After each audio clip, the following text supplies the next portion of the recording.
Good morning and welcome to ASI Radio Show, where ASI's most outspoken editors talk promo products. And wow, I am happy to report that it is above freezing in Trevose today. Andy, how is it in Tuckahoe, New York? I went straight with my car from heat to air conditioning. Yeah, Seriously. I mean, the air conditioning's the day before overkill. yesterday, I had heat. And yesterday, when I left here, left the office, I needed some air conditioning to cool the car down. It was like I don't care what you say. It's degrees. what I did. It was 55 degrees, and I went to air conditioning. Okay. I went straight from heat to air conditioning. What about Not just you, heat, Joe? but I did the blasting same thing. heat. You had it. See, Joe's got my back. Well, because I have a black interior of the car, and it just is. Thank you. In the sun, it just gets so warm, and somebody understands my problems. Actually, I will say this: I did not turn on the air conditioner. I did open the sunroof. I just hope you're not complaining. You know what? Not all of us have sunroofs, Joe. No, I know. I hope that you're not fancy complaining. Sonata that I drive. No, we're not complaining. Okay, good. Well, anyway, I'm happy to report spring has sprung. Spring has sprung. Spring has sprung in Trevose. And on that note, we have a super, super exciting show today. Andy Cohn, can you guess? I can see you bet I can guess. Well, I guess you already know, so that's no fair. Anyway, I think we're just going to go straight to our special guest. So without further ado, let's do it. All right, we are very excited to have a very special guest on the show this morning. Ladies and gentlemen, leading fitness expert and wellness coach Jillian Michaels is going to be on the show in just a moment. Now, of course, Jillian is going to be our big keynote speaker in a couple weeks at ASI Long Beach on Thursday, March 26th. I can't wait to meet her in person, but she is here on the show with us this morning. Good morning, Jillian. Hey, good morning. How are you? Good. We are so excited to have you on the show. And boy, I think we could all probably use a big dose of motivation. I know I can. We've had a terrible winter and a terrible week this week, and all I want to do sometimes after work is just run home and crawl under the covers. So you're a breath of fresh air. Aw, you're very sweet. Yeah, I know some parts of the country are getting hit so hard this winter, and this is why I stay in California. Smart move. Yes. Not to rub it in, just saying. Well, luckily we'll be joining you out there in a few weeks. But thanks for joining us this morning. We have a lot of questions to ask you, so we're going to get right into it. First of all, you've made the leap from personal trainer and motivator to a real household name in fitness. Obviously now we know you as a wellness expert and coach. You've been on many hit TV shows, and you have regular TV appearances. And I know you have a hugely popular website now to help people keep fit and motivated. So how do you think you were able to make the leap from a personal trainer to such a household name in fitness? A couple of things, to be honest. I think the first of which is that I'm passionate about what I do. And if you're passionate about what you do, I really do. Not to sound silly or new agey, but I think the universe really conspires on your behalf. When you're in your truth, things tend to work themselves out. I also think that when you're in your truth and you're passionate about your job, you come from an authentic place. And whether someone likes your opinion or not, they do know that they can trust you. For better or for worse, I go, well, I might not agree with her here, but I know that what she's saying she really means, and I believe that I can trust her. And that's also really key. So when you establish passion, authenticity, and trust with an audience, it gives you staying power. But more literally, I also am very good at knowing what I'm not good at.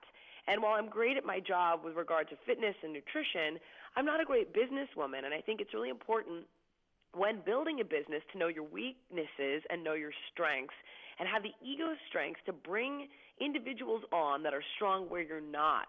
And this is where I found a great business partner who is passionate and authentic in his business beliefs and his business practices, and we make a great team. And together, I think we've been very successful at building a strong brand that has, as you've said, become a household name.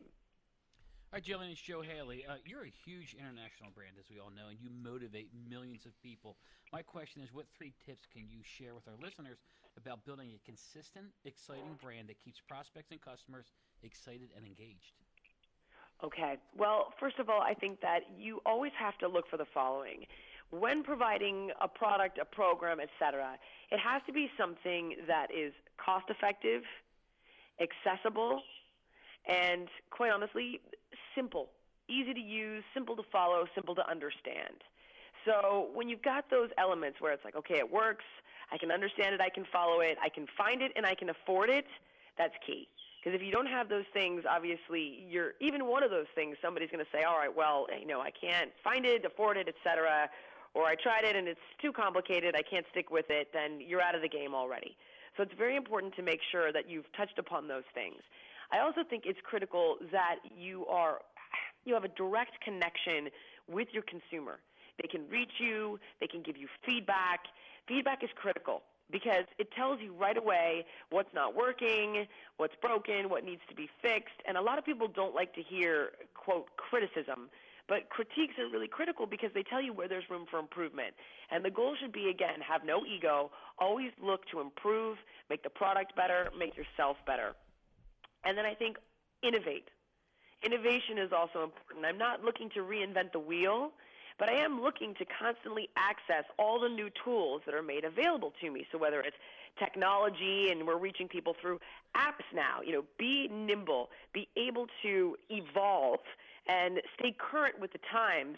And this is critical because I've seen so many different things and products and programs go by the wayside because they just simply couldn't evolve. Any examples, Jillian, on how you've evolved or, Of course.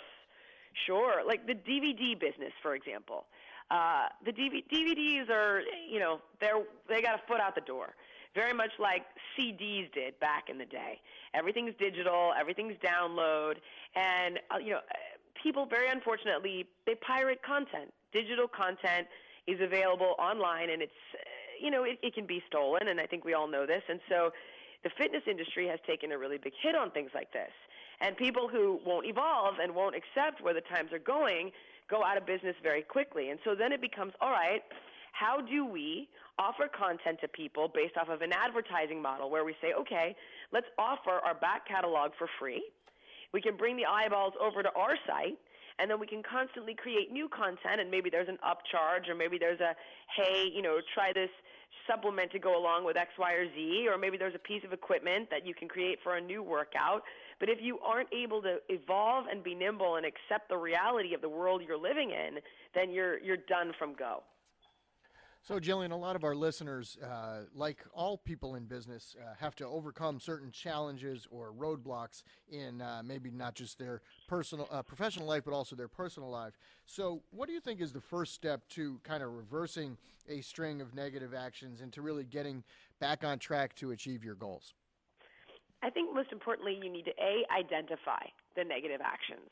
So you really have to sit down and go, okay, I'm sabotaging myself in the following ways. The following things seem to be a recurring pattern or theme. And then you got to take responsibility for it, and that's really hard. A lot of times we want to feel like the world's unfair and, this happened and it was out of my control. But the truth of the matter is, if you can't take responsibility for how you're reacting or responding, even to the things that are out of your control, you're fundamentally disempowered to change it.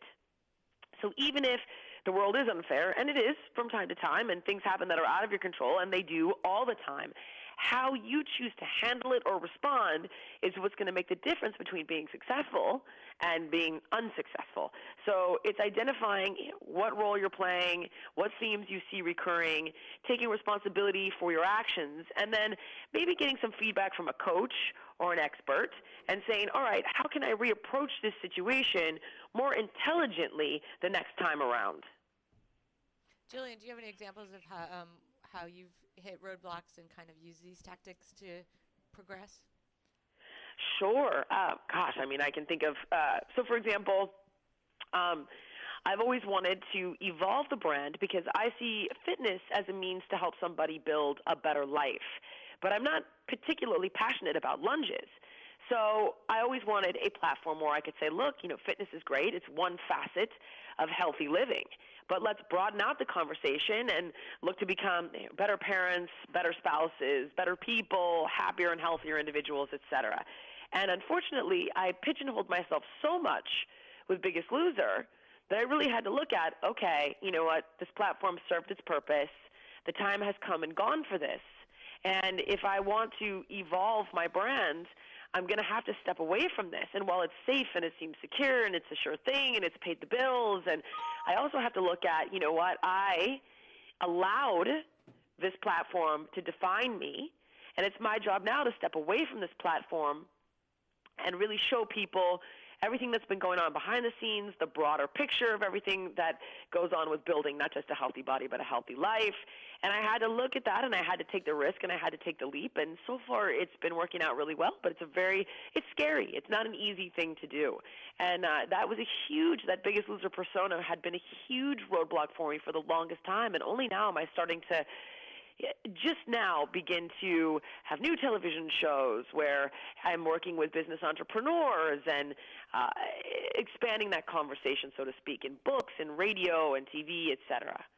Well, that's great. And, speaking of entrepreneurs, most of our listeners and our audience members are entrepreneurs. So what are some creative ways you can give them to help them keep them growing their businesses year after year and staying fresh? Gosh. Okay. I would simply say look to see what your competition is doing. I think it's really important to always look at your competition and see where they're at. And to be fair, I mean, innovation is fantastic, but great minds, I think Steve Jobs said this, I think great minds steal. They look at what the competition is doing, and then they give a spin on it. So even if you look at music, for example, Bruno Mars is ripping off Prince, who is ripping off James Brown. Yep. So, can you look at, okay, what's my competition doing? What's interesting about it? What's innovative? What is there that's working that I don't have? How can I take that, and how can I build upon that? Sure. And in truth, great ideas are literally springboards. And so you then innovate, and then someone innovates off your idea, and it sort of spirals from there. So I would say always be aware of the landscape and the climate, and make sure that people don't get too far out ahead of you. I hate to say, as much as I love collaboration, and I do, this is America, and we're a very competitive company. It's a capitalist society, and it's competitive, and that's the bottom line. I would also say keep your finger on the pulse when it comes to trends. So if you're starting to notice, for example, a kind of music, I'm just giving you an example from my line of work, a kind of music is emerging and becoming extremely popular. So, for example, electronic dance music is becoming very, very popular. So how can we co-opt this music and this movement and pair it to a style of working out, which is, by the way, something that Zumba did. Yep. With, when you look, and they had Pitbull writing songs for them, and one of the things that really allowed Zumba to become, a multi-million-dollar brand was the music behind it. So we said, wow, look what they're doing with music. And then we said, all right, what's the next big thing in music? Oh, it's electronic dance music. And now we're starting to build a program called Body Shred, which is matched with that kind of music. So looking at current trends and seeing how they can integrate into your business model or business practice, I think can be very advantageous. And another thing we do is we look for synergy amongst our different partners. So, for example, we are investors in a company called eBoost, and we are also starting a healthy food line called Slim Soul. Through one of our partners, Slim Soul is going to be going into Kroger. So now I'm going to go meet with the executives at Kroger, and I'm going to be working to get eBoost into the doors at Kroger, or we're also investors in a spin gym that's very successful called Flywheel. Can we put eBoost at the counters in Flywheel? Or can we then take it's all about sort of looking at, all right, we're also we have a clothing line at Kmart. Can we take the clothing line at Kmart and can we sell it at Flywheel locations? Or anywhere where we're starting to put Body Shred into gyms across the country, which is the program like Zumba that we've been building. So look for synergy amongst your different products, your different offerings, et cetera, because a lot of times you can open up new channels of distribution that you weren't even aware of to really help you, A, gain that sort of brand awareness in different unique locations, and bring in all of that revenue that you hadn't anticipated or planned for at places that you never would have thought possible. All right, so this number is pretty impressive. 1.6 million people visit your website weekly, and you also have a mobile app to go along with that. How can business owners use the web to attract prospects and really hook them in with their brand? Okay, well, I'm not an expert in this. This is really where we have experts who consult with us about this kind of stuff. And I wish that I had them on the phone with you right now, because I hear things thrown around with my CEO, like web search engine optimization. And and the thing is, what I can tell you kind of in a nutshell, and forgive me because I'll sound like a fool, but what we do is we work very hard to maximize web search engines so that certain names, certain things pop up first. Sure. There are certain keys and tricks with Google where if you might say, for example, high-intensity fitness program, and it won't search as well as something like fitness high intensity. Even the order of the words will play a role in how quickly something comes up or how high it comes up on a search. And having a really good understanding of how to maximize those search engines, I think, is critical. And it's also fishing where the fish are. So if you know that your customer is on a certain gaming website or a certain mommy blog, or you need to go where they are and invest that money in advertising, whether it's pop-up ads or integrations on blogs. And unfortunately, you're going to get out what you put in. So, we do advertise online. We do integrate into certain blogs online. We're constantly reaching out to influential bloggers and sending them programs and products and asking them to review it. And again, I'm not an expert, but these are some of the things I know that our expert that we've brought on to consult with us has done. So our audience tends to be business leaders, heads of companies that have employees that they're looking to motivate. So what do you think are some keys to becoming a powerful leader who can really motivate and inspire his or her teams to grow their performance? Sure. I think, first of all, you have to lead by example. So it's really important that if you're expecting your employees to pull an all-nighter on something, you pull an all-nighter on something. You got to be in the trenches with them, and they really have to know that you mean it, you're 100%, you're on board, you're passionate, and I think they also have to know that you care about them. They're going to get burned out, and they do, and we've all seen that. We've all had that happen, and we've all been at that place ourselves. I think they need to know that you care about them, and they need to feel supported, and they need to feel like there's an incentive and a reward so that they're working towards something, not just spinning their wheels. Because we've all been in a place where we're working for somebody we don't feel appreciated by. And then you're like, you know what, that's fine. I'm going to come in at this time. I'm going to punch the clock. I'm going to leave at this time. I'm going to punch the clock. I'm going to do the bare minimum. You don't appreciate me. You know what? I'll do the bare minimum for you. So I think it's critical that you incentivize your employees, that there's room for growth, that there's bonuses, that bonuses are attached to performance, that you're in the trenches with them, that you support them. And, ultimately, there's a real culture in America of keeping up with the Joneses. And I once read a quote, I think it was Jeffrey Katzenberg, who said, if you don't bother to show up for work on Saturday, don't bother to show up for work on Sunday, and don't bother to show up for work on Monday either. And I just really don't believe in that. I think it's the wrong thing to do to work people into the ground. I think they need to have some quality of life, because if you burn them out like that, quite literally, they're going to become creatively shut down. They're going to be exhausted. They're going to be physically drained. I think it's important that you insist they take their lunch hour, not work through lunch. I think it's important that you build in programs for them to be able to work out or have incentives where there's healthy food in the office. I think you need to really prioritize their health and their happiness, casual Fridays, anything and everything that can help the employees feel like they have a more balanced life. And that's going to make them more appreciative and more productive at work. And, for me personally, with my employees, know them, know their names, know what's going on in their life, look them in the eye, talk to them on a regular basis, and don't just ask them about their projects. Ask them about, what's going on with little Timmy. Is he still sick? How's that going? Is he okay? If their kid has the flu. And things, I've noticed a huge difference as an employee previously and with my employees. And as a businesswoman, it's very easy to send an email that's like, hi, what's going on with blah, blah, blah? And you really have to stop yourself and say, hey, how are you? Hope you had a great weekend. I was just checking in on the following. Sure. Yeah, those are great tips. And speaking of motivation, let's talk for a minute about personal motivation. How important is it for business people to make fitness a part of their daily lives, and how does that relate to motivation?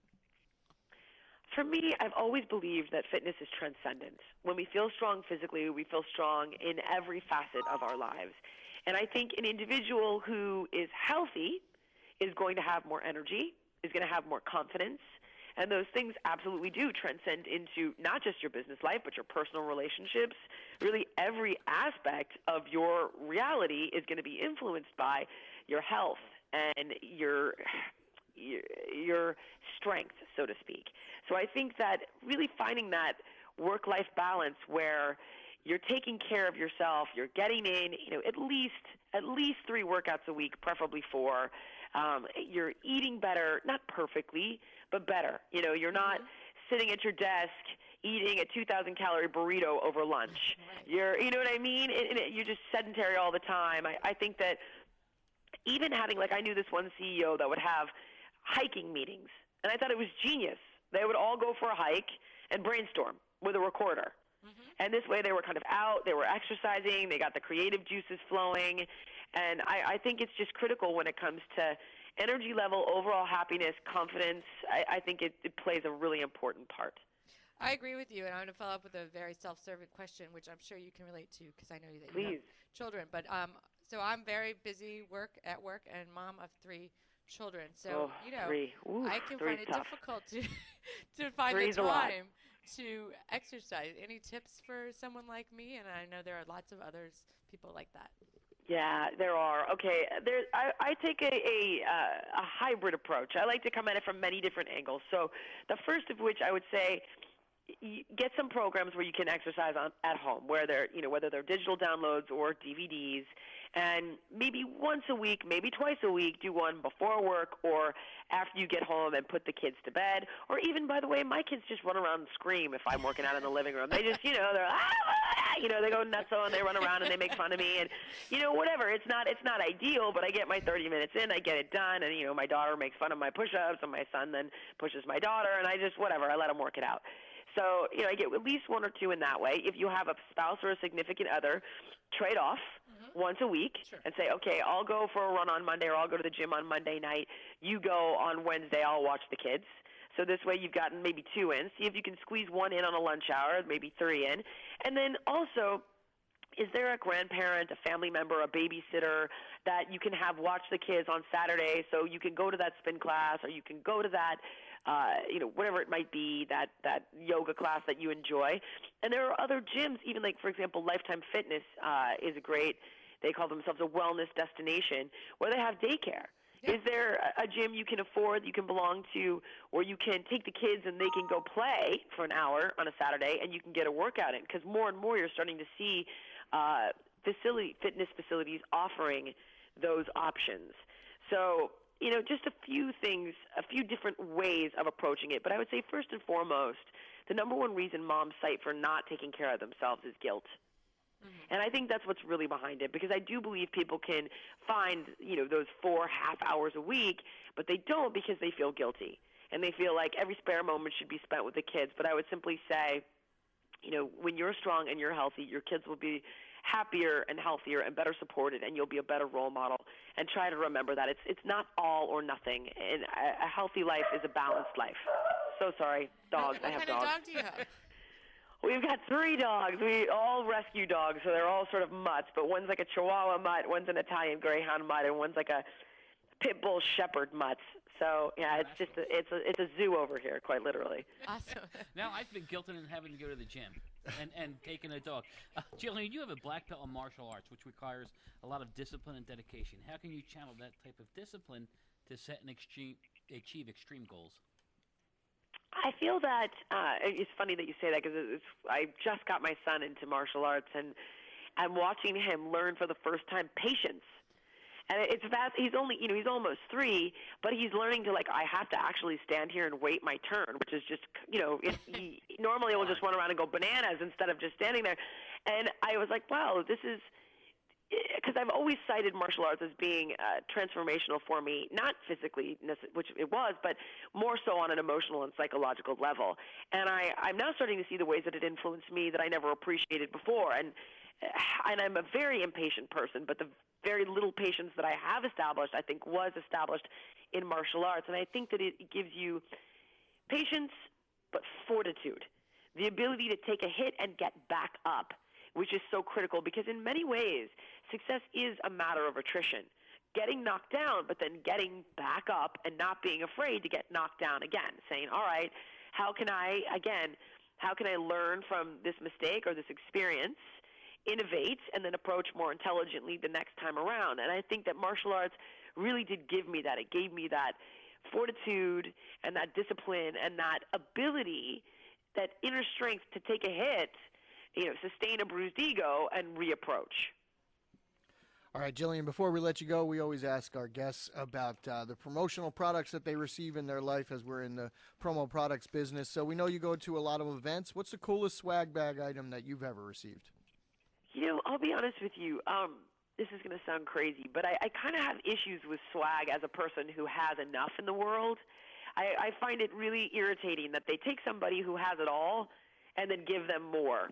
I just don't understand it. And the people are always like, no, it's on the house. I'm like, no, I'm the person you need to be charging. I'm not the person you need to be giving something to. And, when we announced that, we adopted a little girl and just had a little boy, the baby companies were coming out of the woodwork with strollers and this and that, and we give it all away. To whether it's our housekeeper or, assistants or the gardener or the pool guy or whoever, we give it all away. But I would say one of the coolest things we got was this really neat origami stroller that we gave away and never ended up using, but it was neat. It's solar powered, and you could charge your iPhone with it, and I can't remember all the other neato stuff it had, but it would fold itself up and expand itself out, and so we always tweet and say, thanks, check out this stroller, and then we give it away. Very good idea. All right. Well, thank you so much. We really appreciate all the tips today. And this is just a taste of what's to come, because we are going to see you in a couple weeks in Long Beach. So we can't wait. Thank you so much, Jillian Michaels. Thank you, guys. I appreciate it. Have a great day, and I really look forward to the event. Thanks. We do, too. So if you want to come see Jillian Michaels, come on Thursday, March 26th, Long Beach Convention Center. She's going to be speaking for her free keynote for ASI show attendees at 9:30 a.m. How pumped are you guys to see her? I'm ready to go work out. Yeah, I'm ready to go work out. I'm ready to go see Although her. I do want that burrito. Well, I don't think you can have it both ways. No, she was great. But, it's interesting because, I realize I have no excuse for not working out when she was saying all the things I could do. And my children are old enough that they could even watch each other. Well, I don't need a sitter to go work out. So, although I am spending a lot of my time. So you have even less excuses than she No realized. one wants to watch my boys. No, I will say that my time, though, is not spent really babysitting them as much as it is carting them to their own sporting events, which really then does take away time. So it is a struggle, and I'm sure that she has lots of more great tips for busy entrepreneurs. I can't wait. I can't wait either. All right, so go to asishow.com for more information and to register for ASI Long Beach.